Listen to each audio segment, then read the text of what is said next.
تفہیم القرآن سید ابوالعلا مودودی سورہ قاف آیات 36 تا 45 اعوذ باللہ من الشیطان الرجیم بسم اللہ الرحمن الرحیم واستمع یوم ینادی المنادی من مکان قریب، اور سنو جس دن منادی کرنے والا ہر شخص کے قریب ہی سے پکارے گا۔ تفسیر، یعنی جو شخص جہاں مرا پڑا ہوگا یا جہاں بھی دنیا میں اس کی موت واقع ہوئی، وہیں خدا کے منادی کی آواز اس کو پہنچے گی کہ اٹھو اور چلو اپنے رب کی طرف اپنا حساب دینے کے لیے۔ یہ آواز کچھ اس طرح کی ہوگی کہ روئے زمین کے چپے چپے پر جو لوگ بھی زندہ ہو کر اٹھے گا وہ خود محسوس کرے گا کہ پکارنے والے نے کہیں قریب ہی سے اس کو پکارا ہے۔ ایک ہی وقت میں پورے کرۂ ارض پر ہر جگہ یہ آواز یکساں سنائی دے گی۔ اس سے بھی کچھ اندازہ ہو سکتا ہے کہ عالم آخرت میں زمان و مکان کے اعتبارات ہماری موجودہ زندگی کی بنسبت کس قدر بدلے ہوئے ہوں گے اور کیسی قوتیں کس طرح کے قوانین کے مطابق وہاں کار فرما ہوں گی۔ یوم یسمعون الصیحۃ بالحق، جس دن سب لوگ آوازۂ حشر کو ٹھیک ٹھیک سن رہے ہوں گے۔ تفسیر، اصل الفاظ ہیں یسمعون الصیحۃ بالحق، اس کے دو معنی ہو سکتے ہیں۔ ایک یہ کہ سب لوگ امر حق کی پکار کو سن رہے ہوں گے، دوسرے یہ کہ آوازۂ حشر کو ٹھیک ٹھیک سن رہے ہوں گے۔ پہلے معنی کے لحاظ سے مطلب یہ ہے کہ لوگ اسی امر حق کی پکار کو اپنے کانوں سے سن رہے ہوں گے جس کو دنیا میں وہ ماننے کے لیے تیار نہ تھے، جس سے انکار کرنے پر انہیں اصرار تھا اور جس کی خبر دینے والے پیغمبروں کا وہ مذاق اڑایا کرتے تھے۔ دوسرے معنی کے لحاظ سے مطلب یہ ہے کہ وہ یقینی طور پر یہ آوازۂ حشر سنیں گے، انہیں خود معلوم ہو جائے گا کہ یہ کوئی وہم نہیں ہے بلکہ واقعی یہ آوازۂ حشر ہی ہے۔ کوئی شبہ انہیں اس امر میں نہ رہے گا کہ جس حشر کی انہیں خبر دی گئی تھی وہ آ گیا ہے اور یہ اسی کی پکار بلند ہو رہی ہے۔ ذالک یوم الخروج، وہ زمین سے مردوں کے نکلنے کا دن ہوگا۔ انا نحن نحیی و نمیت و الینا المصیر، ہم ہی زندگی بخشتے ہیں اور ہم ہی موت دیتے ہیں اور ہماری طرف ہی اس دن سب کو پلٹنا ہے۔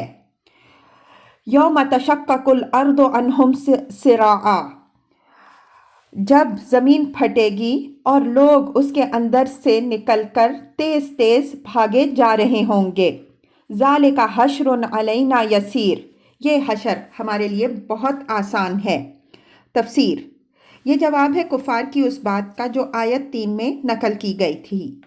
وہ کہتے تھے کہ بھلا یہ کیسے ہو سکتا ہے کہ ہم مر کر خاک ہو چکے ہوں، اس وقت ہمیں زندہ کر کے کھڑا کیا جائے، یہ واپسی تو بعید از عقل و امکان ہے۔ ان کی اسی بات کے جواب میں فرمایا گیا ہے کہ یہ حشر یعنی سب اگلے پچھلے انسانوں کو بیک وقت زندہ کر کے جمع کر لینا ہمارے لیے بالکل آسان ہے۔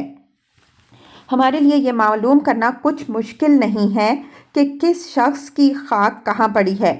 ہمیں یہ جاننے میں بھی کوئی دقت نہیں پیش آئے گی کہ ان بکھرے ہوئے ذرات میں سے زید کے ذرات کون سے ہیں اور بکر کے ذرات کون سے۔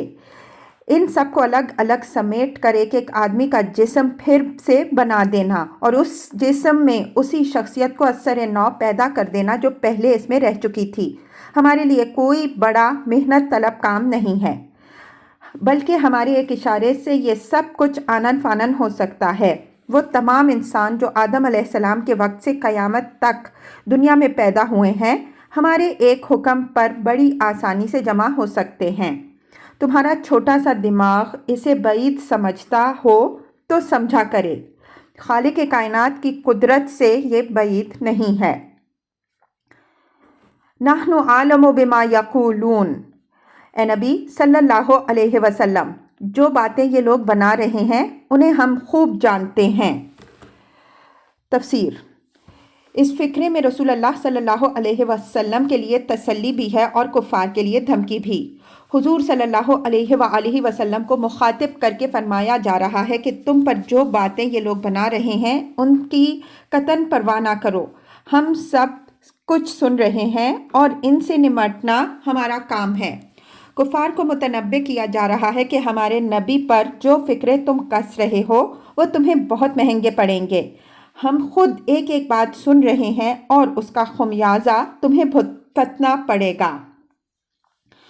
وما انت علیہم بجبار، اور تمہارا کام ان سے جبراً بات منوانا نہیں ہے۔ فذکر بالقرآن من یخاف وعید، بس تم اس قرآن کے ذریعے سے ہر اس شخص کو نصیحت کرو جو میری تنبیہ سے ڈرے۔ تفسیر: اس کا یہ مطلب نہیں ہے کہ نبی صلی اللہ علیہ وآلہ وسلم جبراً لوگوں سے اپنی بات منوانا چاہتے تھے اور اللہ تعالیٰ نے آپ صلی اللہ علیہ وسلم کو اس سے روک دیا، بلکہ دراصل یہ بات حضور صلی اللہ علیہ وآلہ وسلم کو مخاطب کر کے کفار کو سنائی جا رہی ہے۔ گویا ان سے یہ کہا جا رہا ہے کہ ہمارا نبی تم پر جبار بنا کر تو نہیں بھیجا گیا ہے، اس کا کام زبردستی تمہیں مومن بنانا نہیں ہے کہ تم نہ ماننا چاہو اور وہ جبراً تم سے منوائے۔ اس کی ذمہ داری تو بس اتنی ہے کہ جو متنبع کرنے سے ہوش میں آ جائے اسے قرآن سنا کر حقیقت سمجھا دی جائے۔ اب اگر تم نہیں مانتے تو نبی تم سے نہیں نمٹے گا بلکہ ہم تم سے نمٹیں گے۔